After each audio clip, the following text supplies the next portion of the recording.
do this right, if I do this right, we gotta do this right.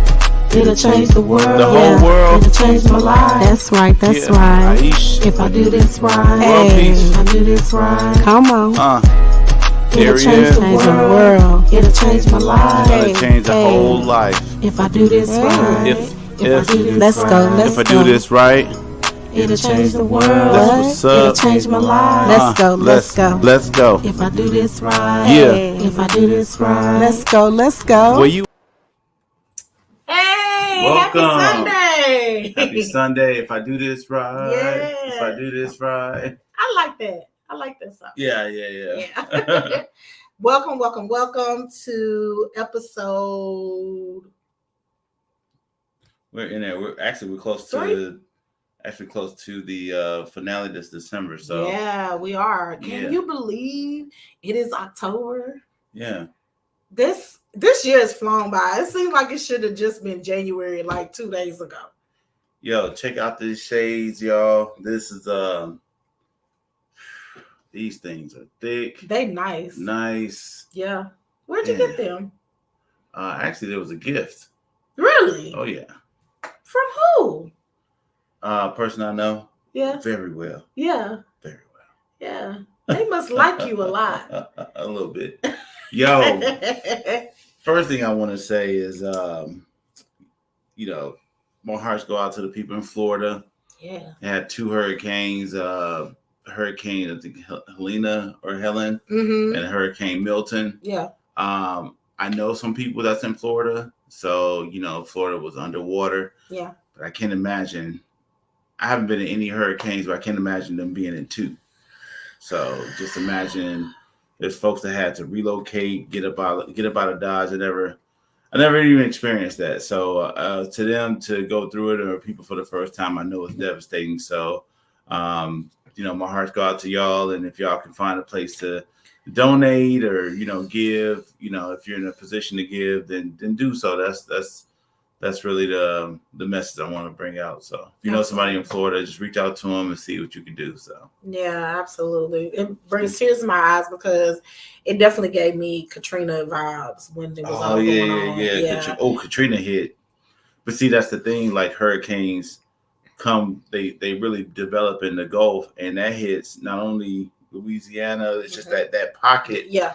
And Florida is just sticking out like a sore thumb. Yeah. Like when you look at a map. Yeah. And they're in that pocket. And not only that, you got Cancun, you got Haiti, you have, those other places that we Virgin think. Islands. Yeah, and it's like, places that we think we can go and visit that, maybe in a good place. They actually, they're in the middle of that water. I mean, on a larger scale, when you're looking at the map, they're like this big on the map. Yeah. And the hurricane just swarms the whole island. So yeah. I just think that's just it creates such type of anxiety because Milton came through overnight. Mm-hmm. So, like I said, hearts out to those people, donate, find a place if you're in a position to, and that way, you just make sure that they're okay. Yeah, so. I actually just checked on 2 of my friends who live in the area, who happen to be sisters, and they are both doing well. One of them did have some power outages, but their power is back on. Yeah. And the other one showed me a lot of pictures of a lot of debris and cleanup that they're doing. So please keep those people in your prayers. Yeah. The Floridians in your prayers as they now recover. Yep. From the hurricane, because now it's the recovery process. Yep. So like Dee said, if you have the means to donate, find where you can donate, because they need that support right now. Oh yeah. Yeah. And in other news, Puffy in jail. Yes, Puffy is in jail. We don't even know why he in there at this point. I don't even know why he ain't even in there at this. I mean, I don't even think, I'm like, I know you're not in court for, I don't know what he's in court for. Nobody knows specifically, but he's in there. And I think that's huge, man. He touched everything. Like he was, everybody was around him. Like everybody, he was just, that was his thing. He was just, and you knew you made it, or back when everybody wasn't on TV or TikTok, and we didn't have that access. It was like you was on TV, you was something. Yeah, yeah. So he was like all over everywhere. So it's just the hip hop community is taking a huge blunder. Yeah. With Yeah. Biggie being arrested and everything that's going on around that case and the situation. Yeah. I think that there's a lot of truths that are going to come out and unfold as we get closer to the court date. So yeah, and like I say too, it's I don't know, man. It just seemed like like Cat Williams says, everything is coming to light. But man, it's. Do you think Cat Williams is an informant for the FBI? Nah, man. We better be careful because like check this out. We tapping on some stuff might could get us canceled before we even get started. Nah, we're not gonna get canceled because I'm gonna tell you why. We all got a social security number that we use for the United States. So if you don't think they know about you, you crazy. Right. They know about you, so that's it, But also, this is Breast Cancer Awareness Month. Yes. Yeah. This is also Domestic Violence Awareness Month.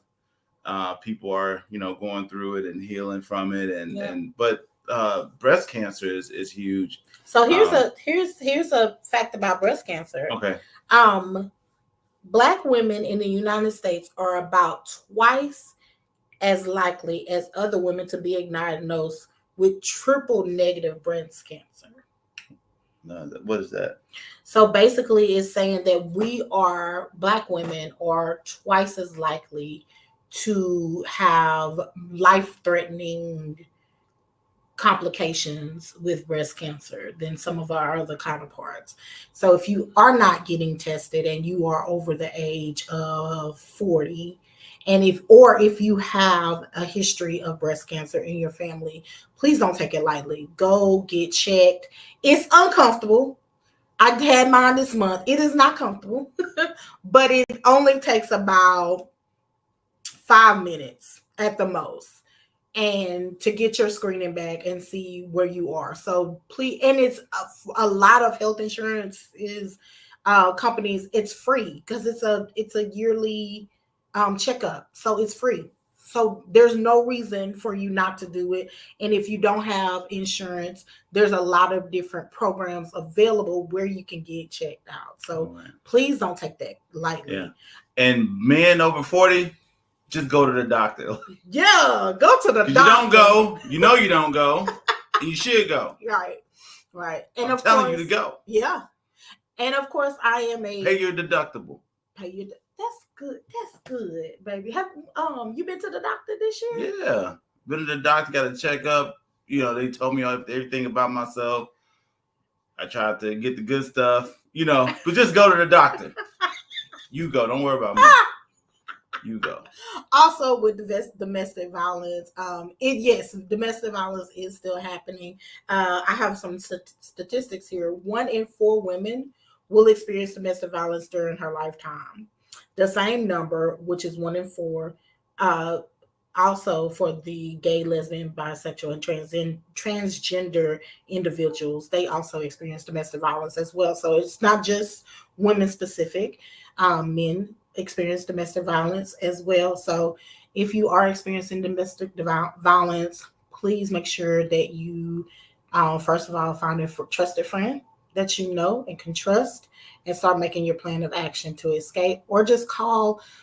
There are, again, numbers and hotlines that you can call that can help you plan for that. Don't just leave, because more people get injured and killed trying to up and leave than staying. So do it wisely, but make sure you don't have to do that. You don't have to put up with that. Right. Yeah. And then one more thing I want to say. A moment of silence for Mr. James Earl Jones and Mr. John Amos. I'm going to push their picture up for a couple seconds. Yeah.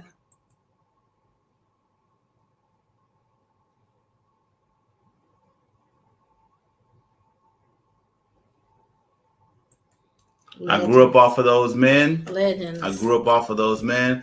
And now, let's go ahead and bring on our guest for the day. Yeah, you want me to bring on? Come on, bring him on. Bring him on. All right, so he's a comedian, an actor, a writer, and a producer. Right? He brought Longview's own version of Wildin' Out and assisted with production for Longview's version of Longview in Living Color, The Pursuit of Laughter, Family Improv, and much more. He shared the stage with major actors such as Pooch Hall from the hit show The Game. You remember Pooch Hall? Yep. Pooch Hall. Joe Torre. Yeah, that's my guy. Tommy Ford, yep. Reginald Ballard, aka Bruhman from Martin. From the fifth floor. Brian White and Darren Henson from Stomp the Yard. Countess Vaughn and Darian Wilson from the Parkers. Yeah, the Parkers, yep. Yep. And gospel artist, recording artist Carolyn Trayer. He also hosted a show for Nickelodeon icon Kel Mitchell. Oh, Kel. Kel. He performed stand-up comedy in Shreveport, Dallas, Kilgore, and Tyler.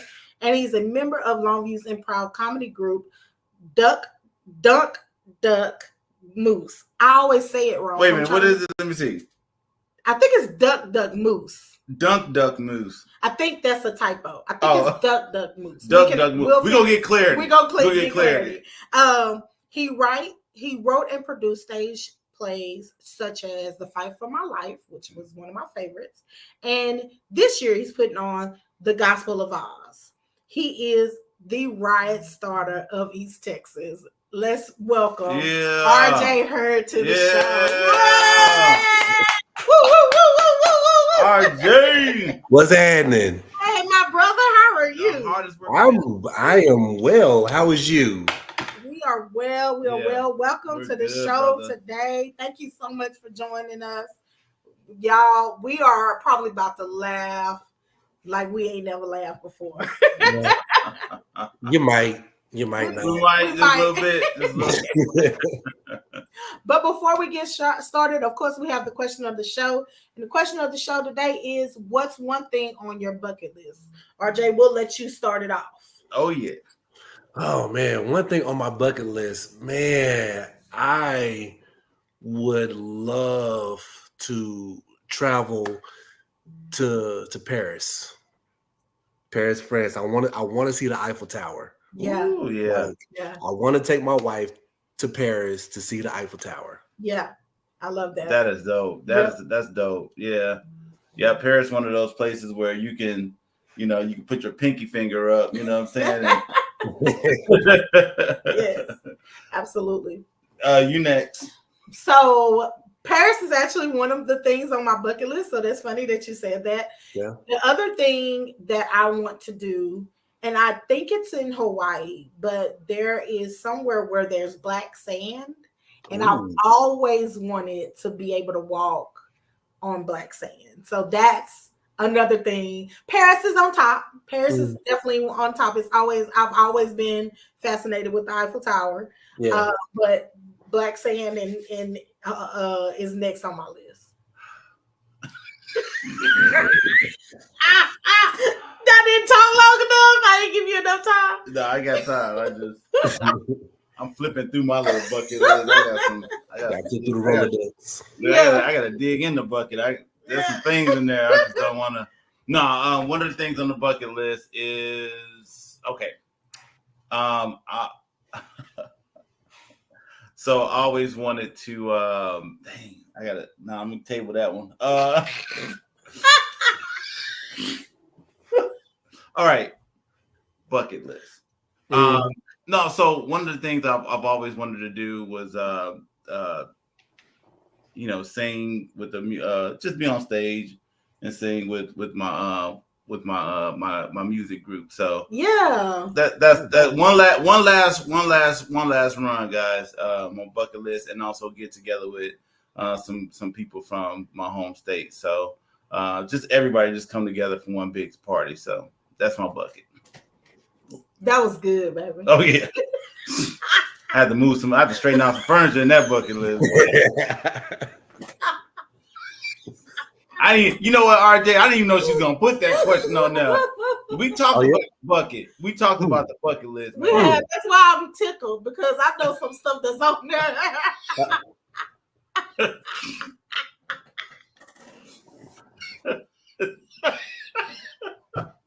Anyway.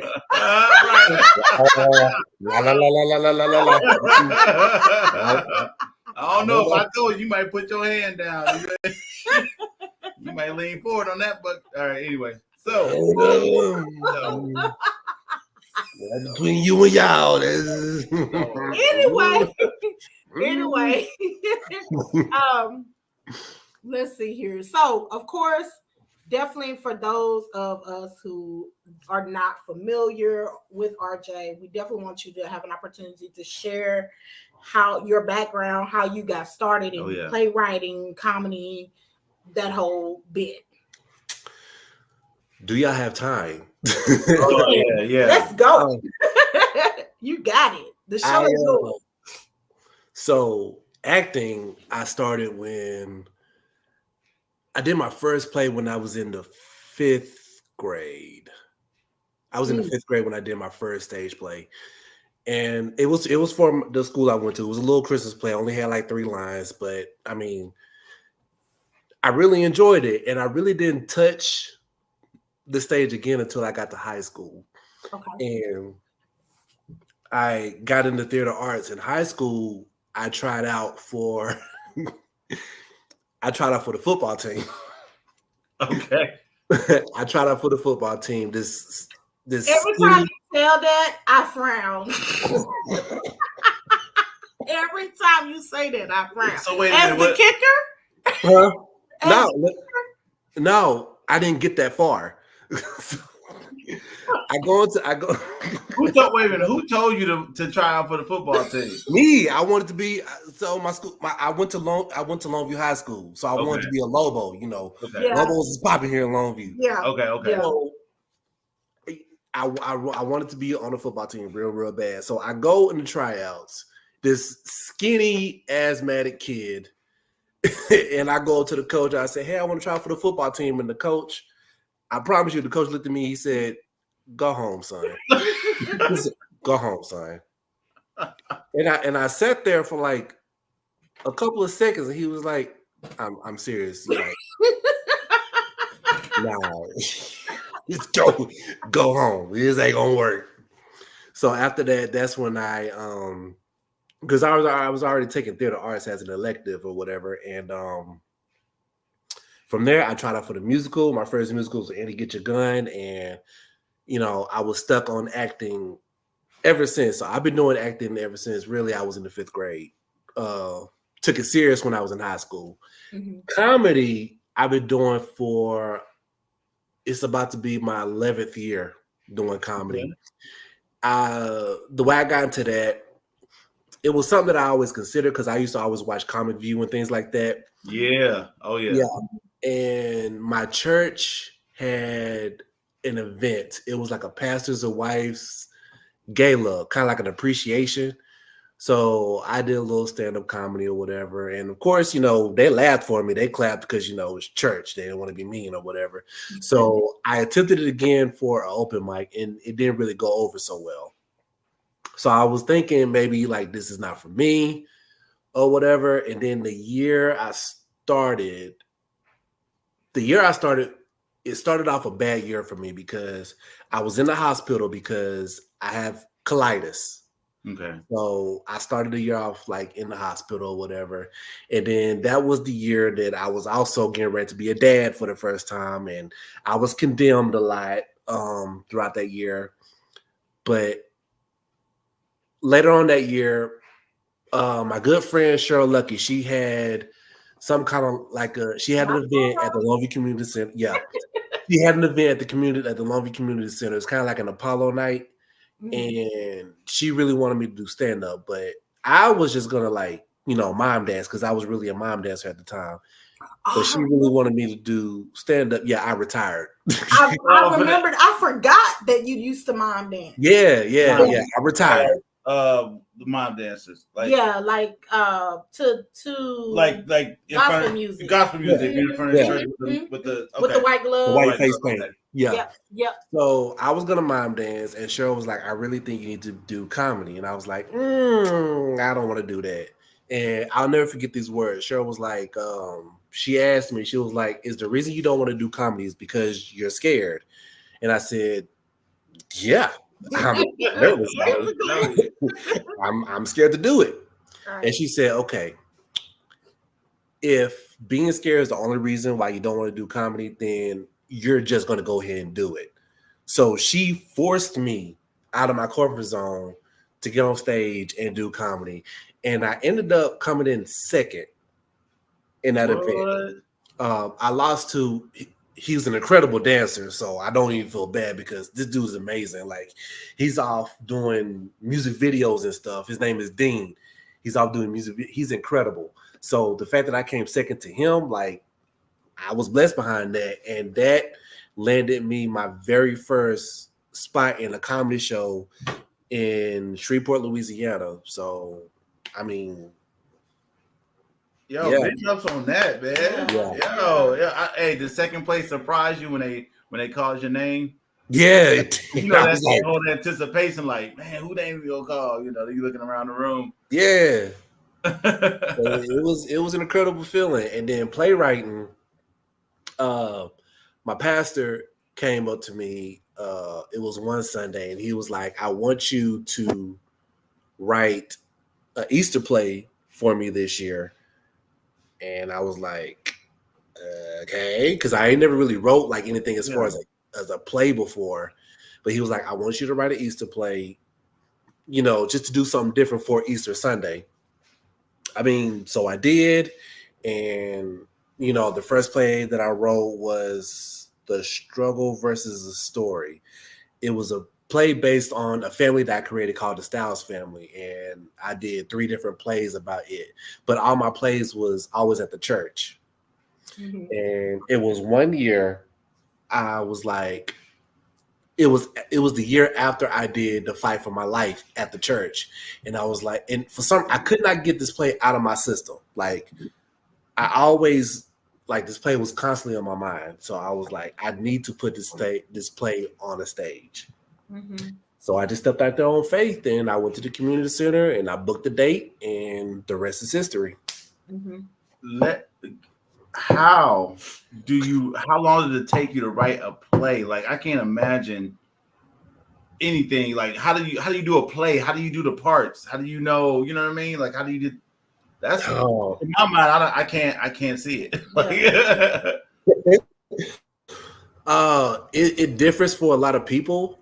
For me, it could take me a month to like 3 months, because the way my mind is set up, like, I like to think of this play like in every small details. Like, is this going to make sense? How is this going to play out in the future? Or, you know, things like that. The setting, the time, the day, clothes changing. You know, I consider all of that when I'm trying to write a play. And that's how it was when I came up with The Fight for My Life. But what gave me that idea is my pastor. I was at church. It was a Bible study, and he talked about Job. That was the main topic. And then I remember him saying, like, he was a boxing fan. And then I went home and I just got to thinking, like, can I merge these two together? Oh man! And that's how it came about.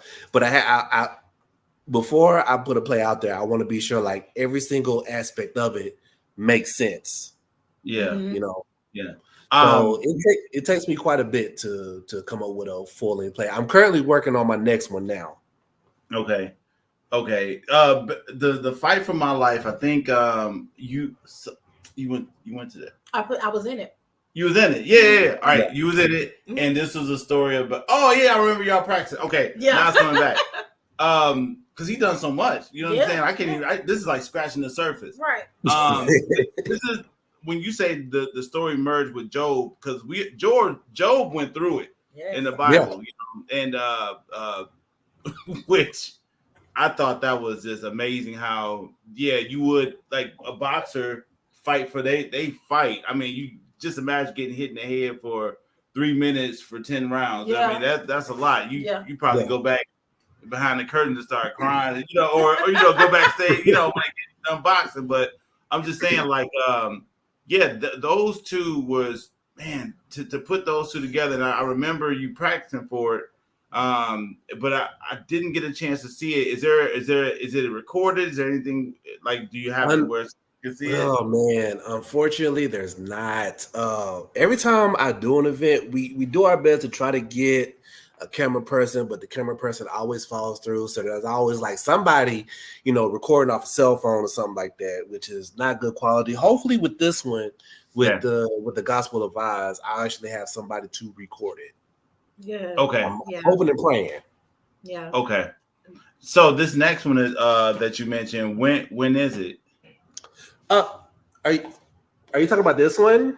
Yeah. That's what I was digging for. Yeah, son. Yeah. Yeah. The Gospel of Oz is going to be November 16th. And the cast is super excited. I am super excited. Out of all the plays I've done, majority of the people, either their favorite play is The Fight for My Life or The Gospel of Oz. Yep. Give us a little bit about without giving away everything. Well, all right, two things. I want to ask this first before I ask that. Okay. All right. Do people mess up the lines that you've written? Like, Absolutely. do people come? Yes. Do people come in and Including myself. Yes, including myself. Oh, you improv your own stuff. Okay. Yeah. Yeah. A lot. It'd be crazy because we will rehearse it perfectly. Even the day she could be messy. She could be messy. Hey, babe. No,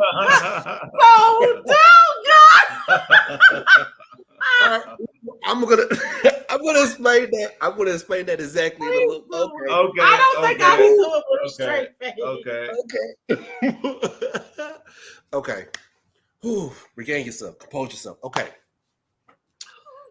We will practice it perfectly, like the day of the show. We will practice it perfectly the day of the show, and then come showtime, we go through the play, and the play go off without a hit. It's a hit, you know what I'm saying? Yeah. But then we get backstage and we all get together and be like, man, I messed up on this part. I messed up on this part. Man, I messed up on this part and this part and this part and this part. I was waiting on you to say this line. So, yeah. Oh, okay. So you got to explain exactly. I don't know if it'll be as funny to everybody else as it is to us. So to try to make a long story short, there was a role, and the person that was originally supposed to play the role, his job sent him to another state on business, and he had to go. Like, he tried and he tried and he tried, but there was no getting out of it. He had to go. Mm-hmm. So at the last minute, we pulled somebody to fill his part. We gave him the line, we gave him the script, and his part wasn't that big. His part wasn't that long, right? But what he chose to do was okay, hold on. He decided he was gonna cheat. So he walked on stage with headphones in his ear. No. He was on the phone with somebody backstage reading him lines. But the problem was at one point the headset fell out of his ear. Oh God. So now he had to ring it. And at the wrong time, he said, exactly.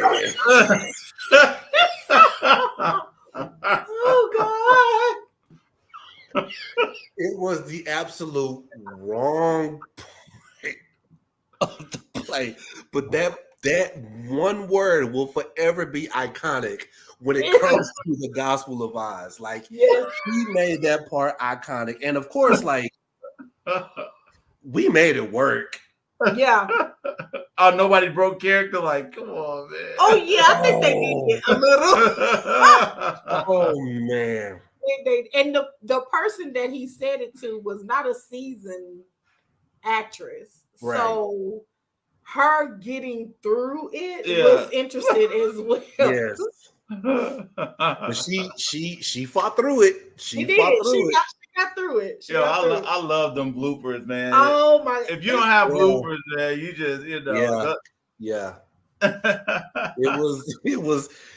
It was quite the spectacle. It was very much so. Very much so. So man, get into the because we all grew up on Oz, Wizard of Oz, and then the Oz with Diana Ross and Michael Jackson. Yeah. So give us your summary of your Gospel of Oz. All right. Without trying to give away the entirety of the play, the Gospel of Oz is based around a little girl. Of course, her name is Dorothy, and she has anger issues. Like she's mad all the time. She got an extremely smart mouth. She's highly disrespectful, but there is a serious reason as to why she is like that. Mm-hmm. And we find that out later on in the play. Mm-hmm. It has a lot to do with family. And we find that, like I said, we find that out like as she travels through Oz. Okay. And is she alone? Huh? Does no. she travel alone? Okay. No, she do not travel alone. And the person you travel with, they're gonna have to come. Anyway. All right. They go to see the person they're supposed to see, and I try to keep it as much to the original story as I can. Also trying to be unique with my own story. Mm-hmm. Yeah. And like I said, you'll find out exactly why she's so upset as the story progresses. That's really all I can say right now. That's good. No, that's good. Aisha, she knows she was also in that play. I was. I think what's interesting is her having anger issues and then it piques a lot of interest. Is like, man, like what is she going through? And I think that's for me, like just hearing that, I'm like, man, I would like to see like how does she, or what journey did she have to be on? So no, that right there piques my interest. Like it's like, man, I want to see it. What I loved about it is it was a real thing. Like so many people could relate to what she was angry about. Either they knew somebody who had that experience, or they were someone that had that own experience. Yeah. So it's one of my favorite. Fight for My Life is my favorite. Yeah. But that definitely is second favorite. How do your process goes when you trying to come up with these themes and these titles and like what's your process? Do you relate to something you saw, something you see, or it's a mixture of different things. Sometimes I go with things that I've seen, but I also try to think outside the box. Yeah. What would be interesting, but also different, something that you never seen on stage before. Like, I don't know any other play ever that's ever had a boxing match in it. Yeah. I don't really know of any other play that actually had that. And I know with Gospel of Oz, I was taking a risk because the Wizard of Oz has been done so many times. Mm-hmm. But with this, I wanted to challenge myself. And actually, my sister, Ashanti Montgomery, she actually gave me the idea of, she said, do the Gospel of Oz. Like, that's all she told me, Gospel of Oz. I came up with, like, literally everything else.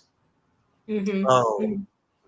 So I really wanted to see, like, how can I tell this story that has been done so many times, but it's also going to be unique and something that, that's going to settle on people's spirits. Mm-hmm. Something that's really going to hit home for a lot of people, can relate to a lot of people. Mm-hmm. That's really like the process that I went to take to come up with the story of the Gospel of Oz. We know, babe, Gospel of Oz is one of your favorites. Is your favorite? I'm sorry, it is your favorite. With the eye is. Tell me about Joe Torre. I probably know every joke that he told. Damn, is he funny? People don't know that. Def Comedy Jam. Nobody. Okay. Anyways, how was it working with those type of celebrities? Just kind of being in the room with them and seeing their process, because they've done film and acting before. And how was it working with those celebrities? Man, this have really been a lot of people. Like, I really was not expecting to be on the pedestal that I'm on right now. Yeah. Because like Joe Torre, come on, bro. Like, I was blessed with the opportunity to perform with him. Like, we did a comedy show, and just to be in the same room with him as he performed, like, it was incredible.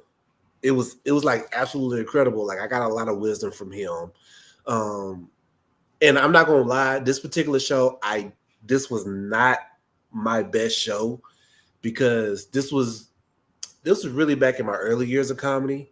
So I try to do things that was that I wasn't used to, like ragging on the audience. Like, the majority of my set, I had a set already in the works, but because I got so nervous, I spent the majority of my time ragging on the audience, which is something that I typically don't do.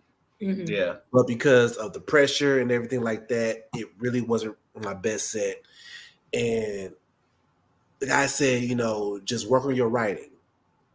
As the host, let me worry about the audience. You work on your writing. And I took that, and, I perfected my craft. Yeah. Who else? Tommy Ford. Oh my gosh. Tommy Ford. Yeah. He's just an incredible person. He's humble. He's cool as a fan. When we did the play and he was backstage with all of us. A lot of times celebrities get their own, dressing room where they stay to themselves. No, he was backstage with a lot of us, kicking it or whatever. So I had to ask. I said, man, I've been watching you on TV for years. Yeah. I have to know. And he already knew what I was getting ready to ask him. I have to know. Where do you work? Man, rest in peace, Tommy Ford. Man. He said, man, I'm going to tell you like I tell everybody else. I work at the little white building down the street. Like, that was down the street. Don't know what that means, but that was his answer, man. Tommy Ford was so cool. Yeah. And then one of my proudest moments, man, Kel Mitchell. Yeah. Oh, man. Yeah, talk about that one. Oh, dude, like, to host an event for a person that you idolized as a kid. Yeah. Like, all that and Keenan and Kel, Good Burger. Yeah. Like, I freaking loved Kel Mitchell. Yeah. And I did a play with E.K. Bonner. And of course, I'm doing my, comedy humor or whatever. And then when the play was over with, this guy came up to me and he was like, man, I've been following you for a long time. I'm doing an event at the Belcher Center. If you don't know the Belcher Center, it's like this big theater, like super big, immaculate theater. I'm doing an event. In Longview. It's off of it's connected with Lee Turner University. Yeah, Lee Turner University. Okay. And they have some. He said, I'm doing this major event and I want you to host it. So I was like, bet. okay, cool. I'm down for it. And he was like, I'm bringing in a celebrity. I was like, okay, who you bringing in? When he said Kel Mitchell, I almost hit the floor. Hey, are you serious? Like Kel Mitchell? Yeah. Yeah, I Kel. want you to host for Kel Mitchell. And when I tell you, Kel Mitchell is probably like one of the humblest celebrities that I ever worked with. Like Kel Mitchell is so cool. And the fact that I got to be in the same building with him, let alone share the same stage with him, let alone host for this guy. Yeah. Like, yeah. Man, It ups your status. It ups your status. And then also too, any you get any autographs, any type of memorabilia. I got a picture with him. Yep. Yep. Proof. Receipt. Proof. I got a picture with him, man. Like that was, and it's because I do my best to like, stay low key, and my wife got to constantly tell me like, you hosted for Kel Mitchell, like you was up there. Yeah. But I don't like to put myself on a pedestal like that. But she was like, you was up there, you hosted for Kel, you shared the stage with so many celebrities, you up there. Like stop thinking yourself less than what you are. Yeah. And man, you said a good thing, because it's like you don't want that to give like a false image, and then you want to be humble. But Right. I think what got you everything that you have was just you being yourself and God's blessing on you. I think that was more than enough. Just you being yourself, because you're a force. Like when she was telling me everything that you were doing, I was like, yo, who is this guy? Yeah. Right? Yeah. Right. I ain't even met you yet. Who is this guy? What you mean you doing a play? Yeah, he already put it together, and you got everybody on the Zoom call doing it. I'm like, this is crazy. Yeah. And I've always wondered, I'm like, man, who is this RJ guy? So for Kel, to you was like that for me, because it was like, man, I would like to meet this guy, because he do a lot of things. So you never know, you may be inspiring some an up and coming that might say, hey, I was with RJ and I took a picture with him, and Yeah. I appreciate that, man. And speaking of that, like you've had an opportunity to work with some big names. Oh yeah. Is there anybody out there that you like, man, I wish I had an opportunity to collaborate? If I don't get to collaborate with anybody else, I want an opportunity to collaborate with this person. Is there anyone out there like that for you? Oh man, I would love to collaborate with Nick Cannon. Oh yeah. I can see that. I can see that. Because when it comes to making boss moves, salute to Nick Cannon, because he makes boss moves. Absolutely. About as much as he make babies. He makes a lot of boss moves. And I would just like, if not even collaborate with them, at least get a conversation with this man. Sure. Just to see how he was able to, balance Wild 'N Out, America's Got Talent, The Masked Singer, and everything that he's doing. Like I have so much respect for Nick Cannon. Who else? Sinbad. Wow. Yeah, Sinbad. I love that man. I know he recently had a stroke, but still with him, like, him going out there as a clean comic and like killing it. Yeah. I would love to collaborate with that man. Yeah. And like Tyler Perry, of course. Oh yeah. Because you are the Tyler Perry of East Texas, in my opinion. Yeah. You and Ed Butter. Y'all are the Tyler Perrys of Wow. I appreciate that, man. But and I've researched a lot about how, Tyler Perry, about his lifestyle and, the journey he took to get to where he's at. And like it's an incredible journey. It's an incredible story. Yeah. Those probably be my top three: Nick Cannon, Sinbad, and Tyler Perry. Okay. Did you see Tyler Perry's story just on Amazon? On Amazon, did you see his No, story? I didn't watch that one, but he did. He spoke at a mega church and he talked about kind of like his upbringings and how he was able to get the Tyler Perry Studios, and how he would constantly quit his job to take his play on the road, but it won't really pull in that much. And this is really incredible. He said he got a job one time and he benefits and all of that because he was homeless and all of that type of stuff.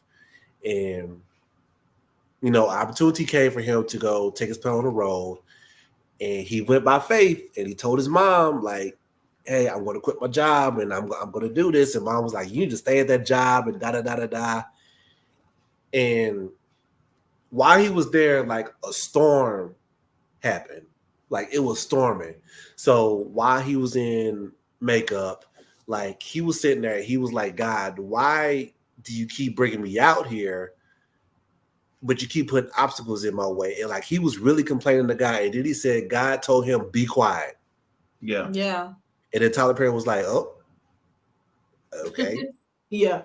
Because when God tells you to be quiet, it's time for you to hush your mouth. Oh yeah. Oh yeah.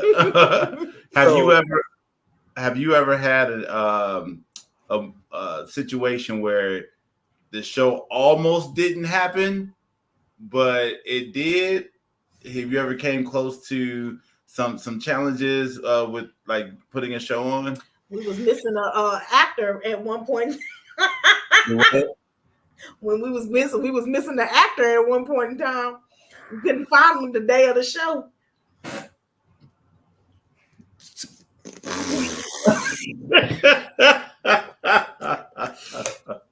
It's been countless times where I second guess myself, like, should we even do this show?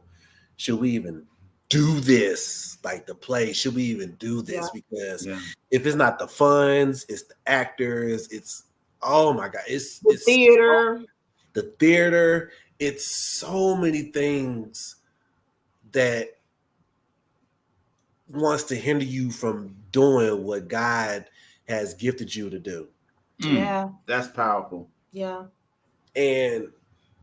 But the thing is, I'm a firm believer in God. God would not put this vision in me if he was not going to see me through it. Yeah. Only thing that I had to do was keep the faith and, carry the mission out. That's all I had to do. And God was going to help me through the rest.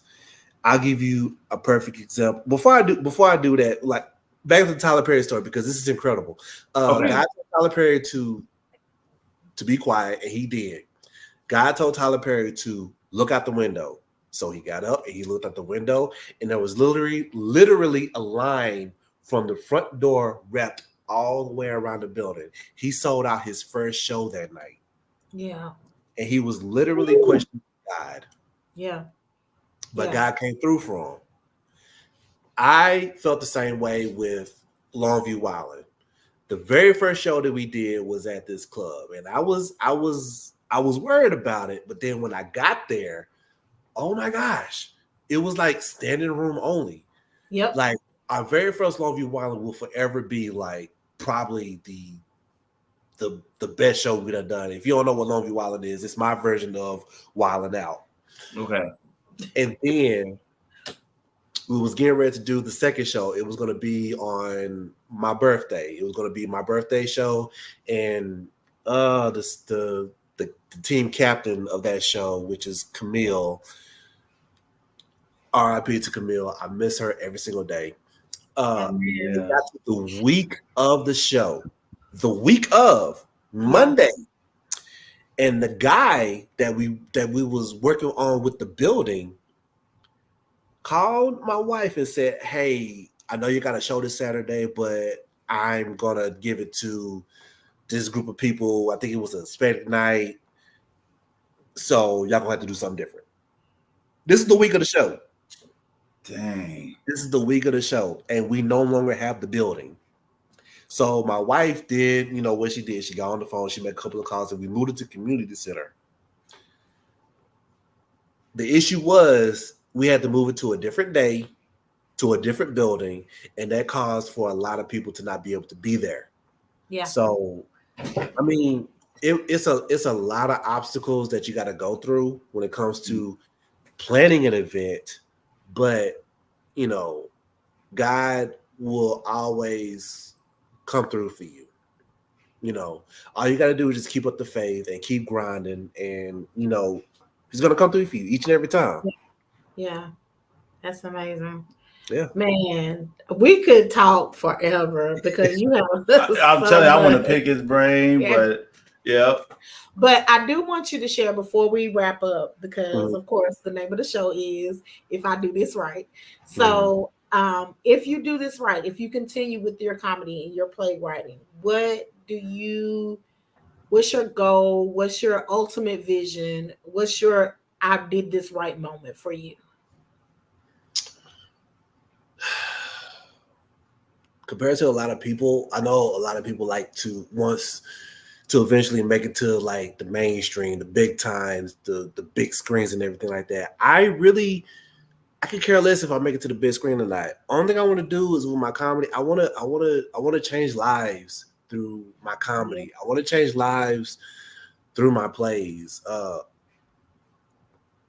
Being a major actor, a major comedian, that's not really, you know, that really don't make no never mind to me, you know? Yeah. As long as I'm out there and I'm changing lives through laughter, I couldn't ask for anything more because we're living in a time where the world is a mess.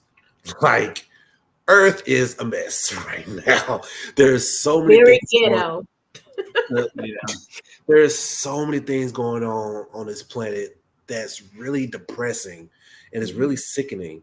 And if I could be one of the major players to just bring laughter to this world, that's all that I can ask for, because laughter literally can change lives. Yeah. Um, it, I, I firmly believe that laughter is medicine for the soul. Like I Absolutely. really do. You never know what like a person is going through until I give you a perfect example, man. I did a comedy show and a lady came up to me and she said she's been going through so much, but because she saw my plays, like it really helped her out. It really helped her out and changed her mindset about everything. And that's all that I could ask for. And Yeah. that's why like I keep my comedy clean, because I believe in sharing my gift with, you know, not just one certain group of people. I believe Yeah. in sharing my comedy with everybody. HMP's motto is entertainment for everyone. Yeah. Entertainment for everyone. Yeah. So we want to reach out to literally everyone. And that's really all that I could ask for. Yeah. I want to tell you, as my brother and my friend, but I admire your work so much as someone who's seen your plays, but who's been backstage with you. You are so good at not only delivering your delivery, but I love the opportunities that I've had to work under you and the way that you handle so many, because when you think of a play there's so many different characters Yeah, and moving parts. personalities Yeah. and moving Yeah. parts, and Yeah. to be able to manage all of that and still keep And calm. still keep calm. Yeah, And that's RJ. That's RJ. That's- Your and I think I told you this after the first time we did Fight for a Life. I don't know what kind of brain God put in you, but but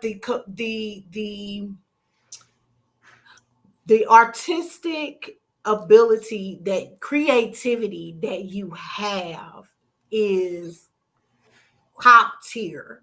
Like I don't even think that it puts you in the I called you the Tyler Perry of East Texas, and this I'm saying this, and I know this comes off like, oh, you just saying that because this is your friend, but you're in a different category to me than Tyler Perry, because the creativity that you have, the emotion that you can evoke in when you see fight, people have come up to us crying after Fight for Our Life. They've literally been in tears. That's a connection after that play. Yeah. Same thing for Gospel of Oz. So I love you. Keep doing what you're doing. You said, are you writing anything else? Like, is anything going on up here that you're Yes. writing? Do you have another part for her? She's saying, do you have another part? That's what she's saying. See? No, you see that? I saw what you did. No, I saw what you did. Yep, I saw it. No, but what else? Do you have anything else that you're working on? I know you got coming up. Yeah, I got a lot of projects coming up. I'm currently doing comedy shows once like every other month. That's pretty much like for anybody that wants to get their feet wet when it comes to comedy. I'm offering them a platform to, go out, test the waters and things like that. Movie Wildin', I'm bringing it back. That's going to be next year. A lot of people know I work for elementary school and I teach theater arts after school. I am working on doing a summer program to teach theater arts, which is going to lead into Kids Mix and Mingle. I'm excited about that. And yes, I am working on my next stage play, which is called Not My Brother's Keeper. It is a story based on Cain and Abel. Again, I'm going to put my own little spin to it. Oh, yeah. So just get ready for that. Yes, I am. But before y'all, kick me out. Listen, I said this the last time me and my wife was on, and I'm gonna say it again. I absolutely love what you guys are doing with this podcast. I admire you guys' relationship. You guys are a true power couple. I admire you guys so much, and I speak nothing but blessings and prosperity with you guys' project and any other project you guys got in the future. Like, I love you guys so much. Sissy, me and you been rocking since, we met. Yeah. There's been some ups and some downs, and bro, I love the way how you love my sister. Like, I appreciate you guys so much. And because of that, HMP is giving you guys 2 free tickets to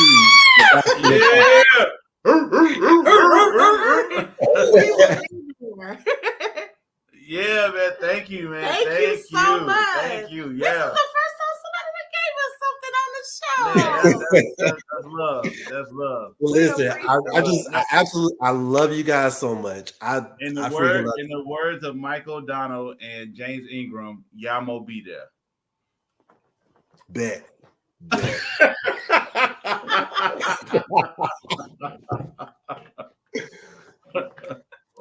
Love you. Thank you so much. We do plan on being there for the show. So we were gonna be there regardless. How do people get in connection with you, follow you? You can follow me on Facebook, Instagram, TikTok, YouTube, Ride the Comedian, Twitch, Ride the Comedian. I haven't been doing like video content on TikTok in a while. I'm slowly gonna start getting back into it. It's just like, because you have a pretty big following on TikTok, don't you? Yeah, I got yeah. But I'm gonna start getting back doing videos for TikTok. It's just that my life has been so chaotic with me being at school and trying to go back to school to get my teaching degree and all of that. It's just a lot going on, but I'm going to start doing more content for my TikTok and YouTube and Instagram and all of that. But yes, you can follow anything at Ride the Comedian, TikTok, Facebook, Instagram, YouTube, all of that. Yo, y'all hear that? Share. Absolutely. This is the sharing world, so we're going to share that information. Of course, we're going to share your information on our platform. Absolutely. And man, the day I met you, man, you helped me out in a big way. For your sister and that boy, I'm gonna tell you something. You the best thing. You came through for a brother, man. You came through for the bro. So, so I appreciate you, man. You know, hey, you family now, so you know I got my brother's back. bet. Hey, any last words for RJ? We'll see you November 18th. 16th. We'll be there. Yeah. Love you much. Thank you for showing up. All right. Take care. Oh man, that's my awesome. guy. That's my guy. Love me some RJ. Love me some RJ. That was amazing. Thank you guys for tuning in with us. Definitely make sure to hit us up if you are interested in being on the show. You can email us. You can inbox the show. If I do this right, podcast@gmail.com is our email. Please make sure to like, share, subscribe to this to Facebook, YouTube. We're on TikTok. We're on Instagram. Please support us. We've got some big things in the work coming up. And another thing too, the host Aisha just got a book deal, so she is also an author. And we want y'all to support her and her writing, and just make sure that you are. I get a little sneak peek of the book. It's exciting. It's something that you can see how you can have fun with it. You're gonna laugh. You're gonna cry. You're gonna do all of that. So I want to invoke all the emotions. So when it comes out, we're gonna let you guys know. Y'all cop that. Take a look. Take a peek. Absolutely.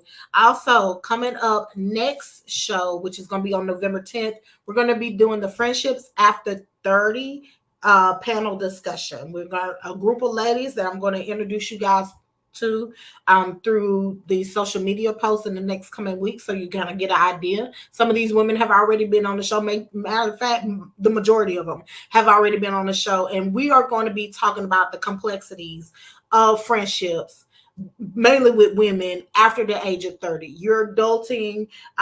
Sometimes people go their own separate ways. Sometimes ideologies change, family structures change, and it becomes hard to maintain those friendships. So we're going to talk about that.